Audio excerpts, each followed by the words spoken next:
ሁሉም አካል ችግሮችን በሰላማዊ መንገድ ለመፍታት መንቀሳቀስ ይገባዋል ሲል የአማራ ክልል የሃይማኖት ተቋማት ጉባኤ ገለጸ።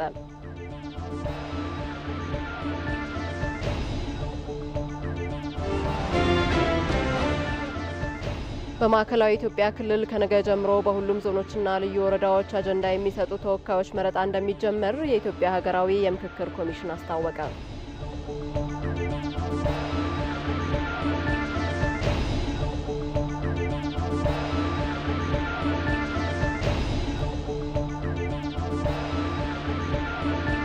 በሩሲያ በቀጣይ በሚካሄደው ፕሬዝዳንታዊ ምርጫ ፕሬዝዳንት ቭላዲሚር ፑቲን ጠንካራ ተመራጭ ሆነው እንደሚቀርቡ አስታወቁ።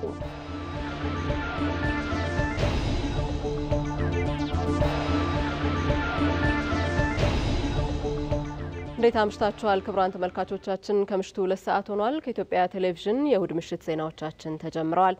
መታሰቢያ ደረጃ ከዜናዎቹ ጋር ቆያለሁ። አብራችሁን ሁኑ። የተላለፈውን የሰላም ጥሪ በመቀበል ችግሮችን በሰላማዊ መንገድ ለመፍታት መንቀሳቀስ ይገባል ሲሉ የአማራ ክልል የሃይማኖት ተቋማት ጉባኤ ገለጸ። ጉባኤው በክልሉ የተፈጠረው የሰላም እጦት በሰላማዊ መንገድ እንዲፈታ የበኩሉን አስተዋጽኦ እንደሚያበረክትም ባስተላለፈው የሰላም ጥሪ መግለጫ ላይ አስታውቋል። ሜሮን ምትኩ ዝርዝሩን ይዛለች።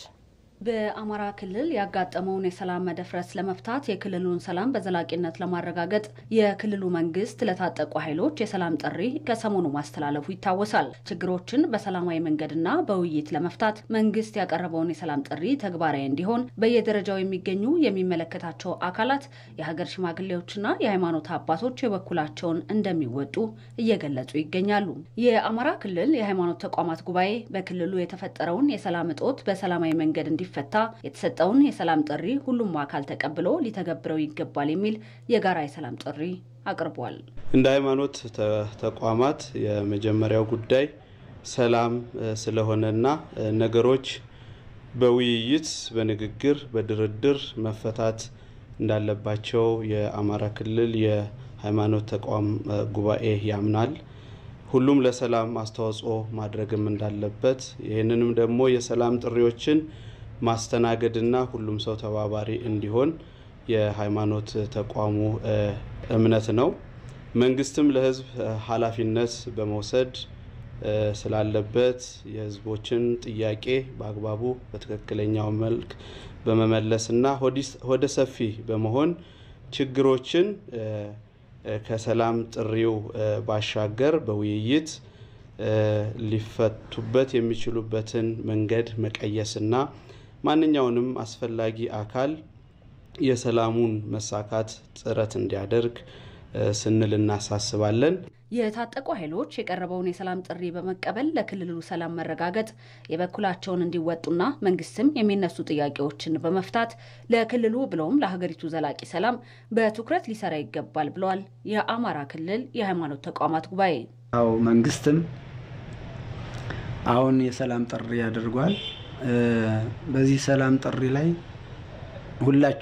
ሁላችንም ተሳታፊ እንድንሆን ጦር ነፍጥ አንስተው የሚዋጉ በዱር በገደሉ ያሉት ሰዎችም ይህንን እንዲጠቀሙበት ከሰላም ጥሪ ውጪ ሌላ ሀገሪቱ እንድትረጋጋ መንግስት ያንበሳውን ድርሻ ወስዶ እንዲሰራ የሃይማኖት ተቋማት ጉባኤ ስም መልእክቴን ማስተላለፍ እፈልጋለሁ።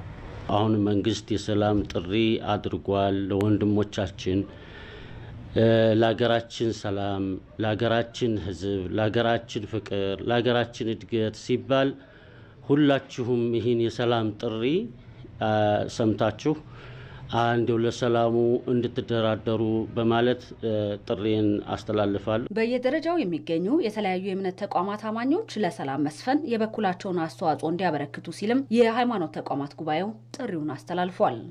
ሃይማኖት ሁልጊዜም ሰላምን ነው የሚሰብከው።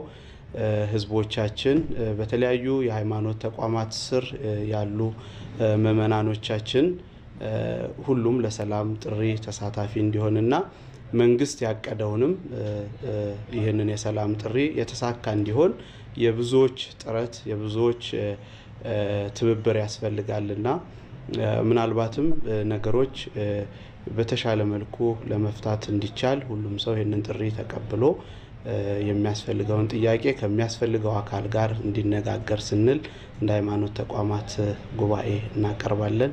እግዚአብሔር ለሀገራችን በተለይም ለክልላችን ሰላምን፣ ፍቅርን እና አንድነትን፣ እድገትን ያብዛልን። በአማራ ክልል የተለያዩ አካባቢዎች ዘላቂ ሰላምን ለማምጣት የሚረዱ ህዝባዊ ውይይቶች በመካሄድ ላይ ናቸው። በሌላ ዜና በአማራ ክልል ሰላምን ለማምጣት ልዩነቶችን በውይይት መፍታት እንደሚገባ የአዊ ዞን ነዋሪዎች ተናግረዋል። የዞኑ ኮሙኒኬሽን አስተያየቶችን ልኮልናል፣ እንደሚከተለው ይቀርባል። የቀረበው የሰላም ጥሪ ያ በመንግስት በኩል ጥሩ እድል ነው ብዬ ወስዳለሁ። እንደኔ ነፍጥ አንግበው የሚንቀሳቀሱ አካላት ጥያቄም ካላቸው በሰላማዊ መንገድ ጥያቄያቸውን እንዲያቀርቡ ለማድረግ እድል የሰጠ ነው ብዬ ነው ማስብ። እንደኔ አሁን ጥሪ አድርጎ ነገሮችን በዚህ በሰላም እንዲፈቱ ማድረጉ በጣም እኛ እንደ ሃይማኖት በጣም አመስግነናል። በጣም የተሻለ ብለን ነው እኛ ያዝነው። የታጠቁ ኃይሎች እንግዲህ ሄዶ ከሰላም የበለጠ ሌላ ነገር ስለሌለ ቢያንስ ጥሪውን ተቀብለው ያለውን ነገር ግንባር በጠረጴዛ በአፈሙዝ ነገሮችን ከመፍታት ይልቅ በጠረጴዛ ቀርቦ መፍታቱ የተሻለ ከመሆኑ አንፃር እነሱም ቢሆኑ ያለውን ቅሬታም ካለ መቼም ሰው ሆኖ ቅሬታ ላይጠፋ ይችላል። ቅሬታውን ቀርቦ በጠረጴዛ መግባት ይፈታል እንጂ በአፈሙዝ መፈታቱ ውጤታማ ያደርግም ብለን እንደ ሃይማኖት እናምናለንና እስካሁን ያየናቸው ነገሮች ሁሉ ሲታዩ በአፈሙዝ የተሰሩ ስራዎች ውጤት ሳይሆን ውድመት ነው ያሉት። ስለዚህ ያለውን ችግር መፈታት ያለበት በጠረጴዛ ዙሪያ ቢሆን ነው የተሻለ ነው ብለን እናምናለን። እነዚህ ወጣቶች ካደረጉት ድርጊት እንዲማሩ ዘንድ ለአንዴና ለመጨረሻ ጊዜ የሰጠው የሰላም ጥሪ እጅግ በጣም አስደስቶናል። ምክንያቱም በአንድ በኩል እያወቁ የወጡ ወጣቶች አሉ፣ በሌላ በኩል ደግሞ ሳያውቁም ሳይረዱት የወቅቱን ሁኔታ ሳይረዱ የወጡ ወጣቶች ታርመውና ተምረው ወደ አካባቢያቸው ተመልሰው ለክልላቸው፣ ለአካባቢያቸው፣ ለዞናቸው ሰላም እና ልማት ቢሳተፉ ጥሩ በመሆኑ የቀረበልን የሰላም ጥሪ እጅግ በጥሩ አይተናል። ያሳለፍናቸው 3-4 ወራት በአካባቢያችን ላይ ጥሩ ሁኔታዎች አልነበሩም። ሞትን፣ ውድመትን አስከትሏልና አሁን ደግሞ መንግስት የሰላም ጥሪ አቅርቦ ወደ ቤት እንዲመለሱ ያደረገው ጥሪ መልካም ነው የምንለው። በጦርነት የሚፈታ ነገር ሞትና ውድመት ስለሆነ በመነጋገር እንዲፈታና የታጠቀው ኃይልም እንግዲህ የመንግስትን ጥሪ ቢያከብር።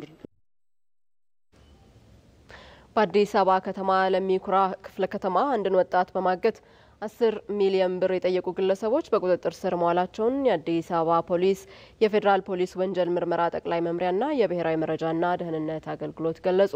ተጠርጣሪዎቹ ወንጀሉን ለመፈጸም በ5000 ብር ቤት መከራየታቸውንና የታጋቹ ወላጅ አባት ውጭ ሀገር ይኖራሉ በሚል መረጃ ወንጀሉን መፈጸማቸው በምርመራ ተረጋግጧል ብለዋል። ሰለሞን ጸጋዬ ዝርዝሩን ይዟል።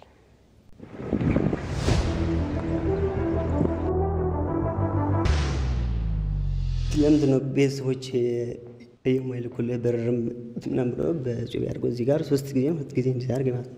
የእገታ ወንጀል የተፈጸመበት ወጣት ልዑል መብራቱ ጸጋይ ይባላል። ወጣቱ በማህበራዊ መገናኛ አውታር አማካኝነት ባንቴ ይድረስን የተባለውን ግለሰብ ይተዋወቃል። ከተዋወቀ 1 ወር ከሞላ በኋላ ባንቴ ይድረስ የተባለው ወንጀል ፈጻሚ የወንድሜ ጓደኛ ቤት ላሳይ በማለት ወጣቱን ታህሳስ 2 ቀን 2016 ዓ.ም ለሚኩራ ክፍለ ከተማ ወረዳ 14 አካባቢ ይዞት በመሄድ ከግብረ አበሩ ልዑል ጫላ ጋር በመሆን ያግቱታል። ወንጀል ፈጻሚዎቹ እጅግ ዘግናኝ ፊልሞችንና ፎቶግራፎቹን ለወላጆቹ በመላክ 10 ሚሊዮን ብር ካልተከፈላቸው ወጣቱን እንደሚገድሉት የማስፈራሪያ መልእክት ይልካሉ። እገታ የተፈጸመበት ልዑል መብራቱም የሚከተለውን ብሏል።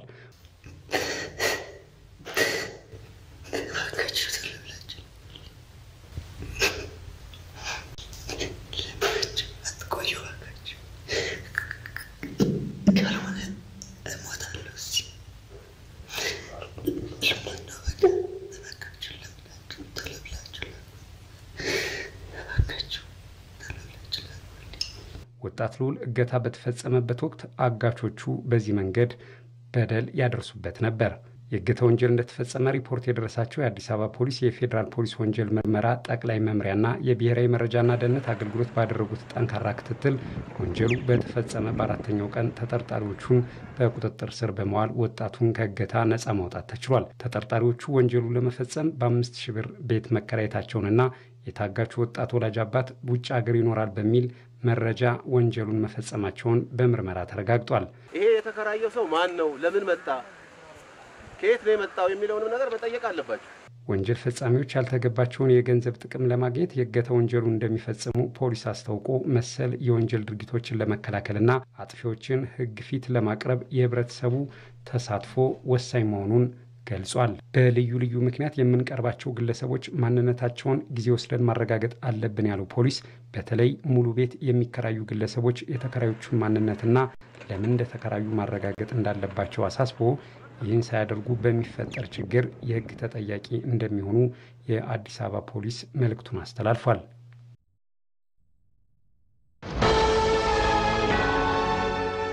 ሲቢኢ ፔይ ባንድ ይበልጥ የተሻለውን አማራጭ ይቀላቀሉ። ውሎ ይበልጥ ይቀላል። የኢትዮጵያ ንግድ ባንክ ሁሌም የሚተማመኑበት ባንክ።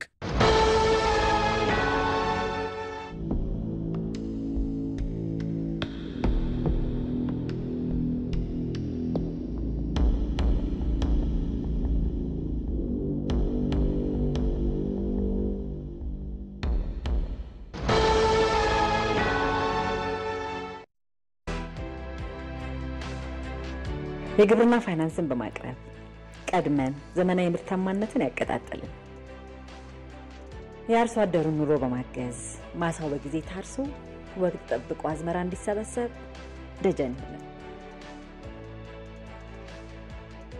ከአንድ ክፍለ ዘመን በላይ በተሻገሩ ጉዟችን እርሻው እንዲዘምን፣ ኢንዱስትሪው እንዲስፋፋ፣ ለሀገራችን ዋልታ ለሆኑ ስራዎች ማገር ይሆናል። ለበርካቶች የሥራ ዕድል ይፈጠር። ከታታሪዎችና ከጠንካራዎች ጋር ሆነን 115 ዓመታትን ይዘልቅ። አሁንም በአብሮነት ወደፊት። የኢትዮጵያ ልማት ባንክ የልማት አጋሩ። የሀገር ችግር የሆነውን ስራ አጥነት ለመቅረፍ የመንግስትና የግሉ ዘርፍ ቅንጅት ሊጠናከር እንደሚገባ የአማራ ክልል ርዕሰ መስተዳድር አረጋ ከበደ ተናገሩ። የመጀመሪያው ዙር የብቃት ለወጣቶች የስራ ላይ ስልጠናና ልምምድ ፕሮጀክት ምረቃና የሁለተኛው ዙር ማስጀመሪያ መርሃ ግብር በባህር ዳር ከተማ ተካሂዷል። ይሄ ነው ዋጋቸው። የመጀመሪያው ዙር የብቃት ለወጣቶች የስራ ላይ ስልጠናና ልምምድ ፕሮጀክት ምረቃና የሁለተኛው ዙር ማስጀመሪያ መርሃ ግብር በባህር ዳር ተካሂዷል። ፕሮጀክቱ ወጣቶችን በማሰልጠን ወደ ስራ ማስገባትን ያለመ ስለመሆኑ ተገልጿል። የአማራ ክልል ርዕሰ መስተዳድር አቶ አረጋ ከበደ በመድረኩ እንደገለጹት በብቃት ለወጣቶች የስራ ላይ ስልጠናና ልምምድ በክልሉ በ3 ከተሞች ከ3000 በላይ ለሚሆኑ ወጣቶች የስራ ዕድል ተፈጥሮላቸዋል ያሉት ርዕሰ መስተዳድሩ ችግሩን ለመቅረፍ አሁንም የተቀናጀ ርብርብ ያስፈልጋል ብለዋል። የማንመራው የማንገራው የስራ አጥነት ችግር በክልላችን እየተከሰተ ነው ያለው። መምራት የምንችለው ደግሞ የኢኮኖሚ ልማት እና የእድገት ስራዎች ደግሞ በሚፈለገው ደረጃ እየሄዱ አይደለም። ይሄ ብቻ ሳይሆን ትናንት የፈጠርነው ሀብት በተለያየ መንገድ እየወደመ ነው። ስለዚህ አሁንም በማናቸውም ደረጃ የሚገኙ የመንግስት አመራሮች፣ ባለሀብቶች እና ሌሎች መንግስት ያልሆኑ ድርጅቶች በኢኮኖሚ ልማት ስራ ላይ አስተዋጽኦ ያላቸው አካላት ኢኮኖሚውን ወደ ተሻለ ደረጃ እንዲደርስና ኢኮኖሚው መልሶ ስራ ዕድል የመፍጠር ትልቅ መሰረት እንዲሆን የማድረግ ስራ መስራት ይጠበቅባቸዋል። የስራና ክህሎት ሚኒስትር ዴኤታ አቶ ንጉሱ ጥላሁን ብቃት የወጣቶች የስራ ላይ ልምምድ ስልጠና በሀገሪቱ 11 ከተሞች በአማራ ክልል ደግሞ ባህር ዳርን ጨምሮ በጎንደርና ኮምቦልቻ ከተሞች እየተተገበረ መሆኑን ተናግረዋል። ተመራቂ ወጣቶች የቀሰሙትን እውቀትና ልምድ ተጠቅመው ውጤታማ ለመሆን በትጋት እንዲሰሩ ማደራ ብለዋል። ከናንተ በፊት በድርጅቶች ውስጥ ሲሰሩ ከነበሩት ሰራተኞች ልምድ ካካበቱት ሰራተኞች በተሻለ ሁኔታ ምርትና አገልግሎት የምትሰጡ ሆናችሁ ይሄንን የምታረጋግጡ ብቁ ዜጎች እንድትሆኑ አደራ ማለት እፈልጋለሁ። የባህር ዳር ከተማ ምክትል ከንቲባ አቶ አስሜ ብርሌ በበኩላቸው በከተማዋ ከ1300 በላይ ወጣቶች ለ6 ወር የስራ ላይ ልምምድ በመስጠት እንዲቀጠሩ ማድረግ ስለመቻሉ ተናግረዋል። በ260 ሀገር ወዳድ ከተማችን ላይ ያሉ እንቁ የድርጅት ባለቤቶች አለማማጅነት 1369 ተለማማጅ ወጣቶች 6 ወር የተግባር ላይ የሙያ ልምምድ በማድረግ ለቅጥር ዝግጁ ማድረግ ብቻ ሳይሆን በዚህ አስቸጋሪ ሰዓት መቅጠር በመቻላችሁና ለፕሮግራሙ መሳካት የበኩላችሁን ድርሻ ለተወጣችሁ በሙሉ እንኳን ደስ አላችሁ ለማለት እወዳለሁ። የስራ ላይ ስልጠናና ልምምድ ተጠቃሚ ወጣቶችም በቀሰሙት ክህሎት የስራ ዕድል እንደተፈጠረላቸው ተናግረዋል። ለኢቲቪ ይህነው ዋጋቸው ከባህር ዳር። በማዕከላዊ ኢትዮጵያ ክልል ከነገ ታህሳስ 8 ቀን 2016 ዓ.ም ጀምሮ በሁሉም ዞኖችና ልዩ ወረዳዎች አጀንዳ የሚሰጡ ተወካዮች መረጣ እንደሚጀመር የኢትዮጵያ ሀገራዊ የምክክር ኮሚሽን አስታወቀ። በሁሉም ዞኖችና ልዩ ወረዳዎች አጀንዳ የሚሰጡ ተወካዮች መረጣን አስመልክቶ የምክክር ኮሚሽኑ ኮሚሽነር ሙሉጌታ አጎ ለመገናኛ ብዙሃን መግለጫ ሰጥተዋል። እንደ ኮሚሽነሩ ገለጻ በክልሉ በሚካሄደው አጀንዳ መረጣ ሴቶች፣ ወጣቶች፣ የንግዱ ማህበረሰብ፣ መምህራን፣ አርሶ አደሮች፣ የማህበረሰብ መሪዎች፣ እድሮች፣ የመንግስት ሰራተኞች በተለያየ ምክንያት በሚመለከታቸው ጉዳዮች ላይ የተሟላ ተሳትፎ ማድረግ ያልቻሉ የማህበረሰብ ክፍሎችና ሌሎች አካላት የሚሳተፉ መሆኑን ጠቁመዋል። በተወካዮች መረጣው ላይ በአጠቃላይ በክልሉ ዞኖችና ልዩ ወረዳዎች ስር ከተደራጁት ወረዳዎችና ከተማ አስተዳደሮች የሚሳተፉ ሲሆን የሚወከሉትም የማህበረሰብ ክፍሎች ሴቶች፣ ወጣቶች፣ የንግዱ ማህበረሰብ፣ መምህራን፣ በመተዳደሪያቸው የሚጠሩ ለምሳሌ ያህልም አርሶ አደሮች ወዘተ፣ የማህበረሰብ መሪዎች፣ እድሮች፣ የመንግስት ሰራተኞች በተለያዩ ምክንያቶች በሚመለከታቸው ጉዳዮች ላይ የተሟላ ተሳትፎ ማድረግ ያልቻሉ የማህበረሰብ ክፍሎችና እንደየአካባቢው ተጨባጭ ሁኔታ ተፈናቃዮች ናቸው። የተወካዮች መረጣው አካታችነት፣ ግልጽነት፣ አሳታፊነትና ተአማኒነትን ያገናዘበ እንዲሆን ይደረጋል ያሉት ኮሚሽነሩ በሂደቱ ከእያንዳንዱ የማህበረሰብ ክፍል ሁለት ተወካዮችን ከአንዳንድ ተጠባባቂዎች ጋር ይመረጣልም ብለዋል። ከዚህ ቀደም ያው የተገለሉ የምንላቸውን ነው በተለያዩ ምክንያቶች በሚመለከታቸው ጉዳዮች ላይ ተሳትፎ ማድረግ ያልቻሉት የተወካዮች መረጣውም አካታችነት፣ ግልጽነት፣ አሳታፊነትና ተአማኒነትን ያገናዘበ እንዲሆን ይደረጋል። በህዝባዊ ውይይቶች የተገኘውን ግብዓት መነሻ በማድረግ የላቀ ውጤት ለማስመዝገብ እየተሰራ መሆኑን የማዕከላዊ ኢትዮጵያ ክልል ርዕሰ መስተዳደር እንደሻው ጣሰው አስታወቁ። በክልሉ በ100 ቀናት እቅድ አፈጻጸምና በቀጣይ 100 ቀናት እቅድ ላይ ትኩረት ያደረገ የአመራር የውይይት መድረክ በሆሳና ከተማ ተካሂዷል። የማዕከላዊ ኢትዮጵያ ክልል የመንግስት ኮሚኒኬሽን ጉዳዮች ነው ይህንን ጉዳይ የዘገበው። ትግስቱ ቡቼ እንደሚከተለው ያቀርበዋል።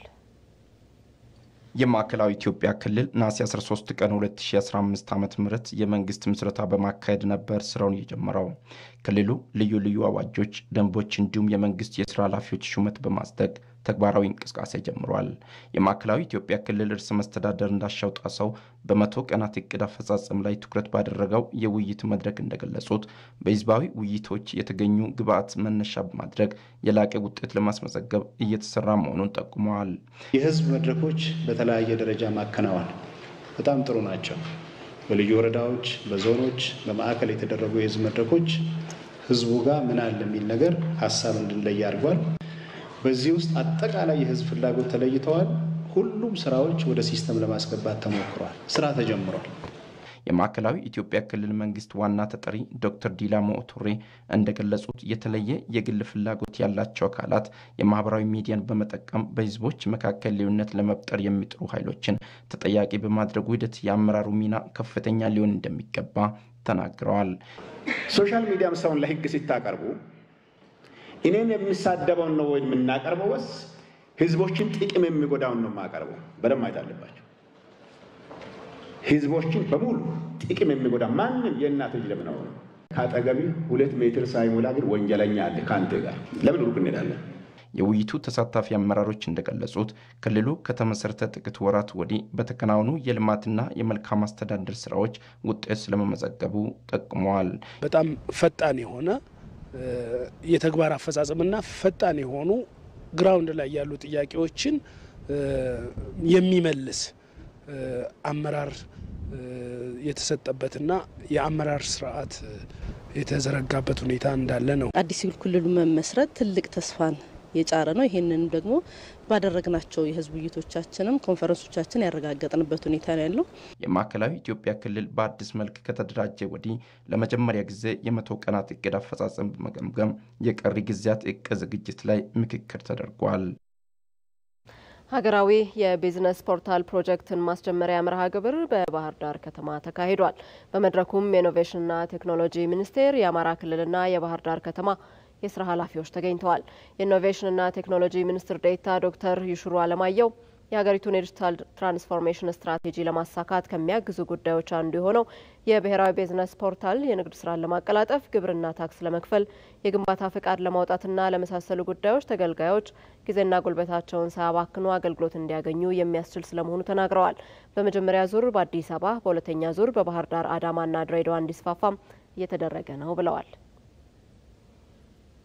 ፕሮጀክቱ የግንባታ ፈቃድን እንዲሁም የንብረት ምዝገባን በኤሌክትሮኒክ አግባብ ተደራሽ በማድረግ ዜጎች አገልግሎቶችን ካሉበት ሆነው ያለምንም መጉላላት መጠቀም የሚያስችል ሲሆን ጊዜን፣ ጉልበትን፣ ገንዘብን መቆጠብ የዜጎችን አገልግሎት ፍላጎት የሚያሟላ እንዲሁም የኑሮ ምቾትን የሚያሻሽል የዜጎቻችንን ጥያቄዎች ሊፈታ የሚያስችል ትልቅ ፕሮጀክት ነው እና ይህ ፕሮጀክት በአዲስ አበባ ከተማ ተተግብሮ ላለፉት 2 ዓመታት ሲሰራ ነበር። ከዚህም አንጻር የከተማው የግንባታ ፈቃድ አሰጣጥን ሙሉ በሙሉ ወደ ኤሌክትሮኒክ የአገልግሎት አሰጣጥ ለማሸጋገር ተችሏል። በአማራ ክልል በምክትል ርዕሰ መስተዳደር ማዕረግ የከተማና መሰረተ ልማት ቢሮ ኃላፊ ዶክተር አህመዲን መሐመድ ፕሮጀክቱ በአግባቡ እንዲተገበርና ግቡን እንዲያሳካ መረባረብ ያስፈልጋል ብለዋል። በዚህ ዓመት በክልሉ 8 ከተሞች የዲጂታላይዜሽን ስራዎችን በስፋት ለማከናወን መታቀዱንም ነው የገለጹት። የክልሉ መንግስት ቴክኖሎጂን ተጠቅሞ አገልግሎትን ለማዘመን የሚደረጉ ጥረቶችን በሚገባ ይደግፋልም ብለዋል። መልካም አስተዳደሩ ችግሩ እንዲፈታለት የተገልጋይነት ጥያቄው እንዲሳካለት አገልግሎቶችን ማዘመን ይጠይቃል። ስለዚህ ከነዚህ ስራዎች በተጨማሪ የንግድ ፈቃድን እንዴት አድርገን ነው የምናስተካክለው? የግብር አከፋፈል ስርዓትን እንዴት ነው የምናስተካክለው? የንብረት ምዝገባ እንዴት ነው የምናስተካክለው? የግንባታ ፈቃድን እነዚህ ቅድሚያ የተሰጣቸው ስራዎች ባህር ዳር ከተማም ላይ ተግባራዊ ሆነው መሰረታዊ የሆነ መረጃ ለህዝብ ተገልጋይ ከመስጠት ጀምሮ ሲስተሙን ማዘመን፣ ክፍያ ሂደቱን ኤሌክትሮኒክ በማድረግ አጠቃላይ ሲስተሙን ኦቶሜት በማድረግ የመልካም አስተዳደር ችግርን በመቅረፍ በርካታ ስራዎች ይሰራሉ። ብሔራዊ የቢዝነስ ፖርታሉ በባህር ዳር ከተማ መጀመሩ ህብረተሰቡ የሚጠይቀውን የተቀላጠፈ የመንግስት አገልግሎት ለማቅረብ ፋይዳው የጎላ ነው ያሉት ደግሞ የባህር ዳር ከተማ ተቀዳሚ ምክትል ከንቲባ አስቤ ብርሌ ናቸው። ከተማችን ወደ ስማርት ከተማነት መቀየር መጨረሻም ዲጂታል ባህር ዳርን መፍጠር በረጅም ጊዜ ዲጂታል ባህር ዳርን መፍጠር ነውና ለዚህ ስራ ደግሞ ዛሬ የኢኖቬሽንና ቴክኖሎጂ ሚኒስቴር ይዞት የመጣው ናሽናል ቢዝነስ ፖርታል ኤክስፓንሽን ፕሮጀክት በጣም ይሄንን የሚያበረታታ ያለንን አቅም ደግሞ ወደ ተሻለ ደረጃ የሚያስፈነጥር ነው። የፌዴራል ተቋማት የህዝብ ግንኙነቶች አንድ የሚያደርጉ ትርክቶችን በመፍጠር ረገድ ግንባር ቀደም ሚናቸውን ሊወጡ ይገባል ተባለ። የመንግስት ኮሚኒኬሽን አገልግሎት ከፌዴራል ተቋማት ህዝብ ግንኙነቶች ጋር የጋራ መድረክ አካሂዷል። ሙሉ ግርማይ ህዝብን አንድ ከሚያደርጉ ይልቅ የሚያራርቁ፣ ከሰላምና ፍቅር ይልቅ ጥላቻን የሚያስቀድሙ የተዛቡ ትርክቶች ከጊዜ ወደ ጊዜ መጎልበታቸውን ተከትሎ ኢትዮጵያን በእጅጉ እንደፈተናት ይገለጻል። ታዲያ ከነጠላና የተዛቡ ትርክቶች ይልቅ አሰባሳቢና ገዢ የሆኑ ትርክቶችን ማጎልበት ለሀገራዊ መግባባት ሚና የጎላ ስለመሆኑም ይነሳል። አሰባሳቢ ትርክትን በመፍጠር ረገድ የተቋማት ህዝብ ግንኙነቶች ሚናቸው የጎላ መሆኑንም የመንግስት ኮሚኒኬሽን አገልግሎት ሚኒስትር ዴኤታ ከበደ ዴሳ ገልጸዋል። ዛሬ የተፈጠሩ ያሉትን የተዛቡ ትርክቶች ወይም አፍራሽ ትርክቶችን፣ ነጠላ ትርክቶችን የመቀየር ለመለወጥና ወደ ጋራ ትርክት የመቀየር አቅም ይኖራቸዋል። እንደተሰማሩበት ተቋም ስፔሲፊክ የሆነ ወይም በተቋማቸው ብቻ የሚሰሩ ስራዎች ባይሆኑም በዋናነት የሚያተኮሩባቸው ጉዳዮች አሉ። ከትርክቶቹ ጋር ያያዛል ማለት ነው። ፌዴራል ተቋማት የህዝብ ግንኙነቶች አሰባሳቢ የሆነ ብሔራዊ ትርክትን በማዋለድ ረገድ ተቀናይተውና ተናበው ሊሰሩ እንደሚገባም ሚኒስትር ዴኤታው ከበደ ዴሳ አንስተዋል። አሁን ልዩነቶች እየተፈጠሩ ያሉት በሚጣረሱ አስተሳሰቦች፣ በሚጣረሱ መረጃዎች በመሆኑ በተቀናጀ መልኩ በምክክርና በውይይት ከአንድ መነሻ የተቀዳ ሀሳብን እቅዶችን ይዘው ኮሚኒኬት ሲያደርጉ ብሔራዊነትን ገዢ ትርክቶችን የመትከል ከፍተኛ ሚና ነው ያላቸው። የፌዴራል ተቋማት ህዝብ ግንኙነቶችም ትክክለኛ መረጃን ለህዝብ ተደራሽ በማድረግ አሰባሳቢ ትርክትን በመፍጠር ረገድ ሚናቸው እንደሚወጡን ተናግረዋል። ብሔራዊ ትርክትን ዋናው ገዢ ትርክት መሆን ያለበት አንድነታችንን የሚያጠናክር አንድነታችንን ከፍ የሚያደርግ ህዝብን ለህዝብ የሚያቀራርብ ጥርጣሬዎችን የሚያስወግድ ነው። ይሄ ደግሞ በምንድነው የሚሆነው? መረጃን ትክክለኛ መረጃን በሐሰት ላይ ያልተመሰረተ እውነተኛ ሀቀኛ መረጃን ተደራሽ በማድረግ ነውና ይሄን ደግሞ በዋናነት የኃላፊነቱ የኮሙኒኬሽን እና ሚዲያ ላይ የምንሰራ ሰዎች ነን። የህዝብ ግንኙነቱም ትልቁ ሚና ይጫወታል።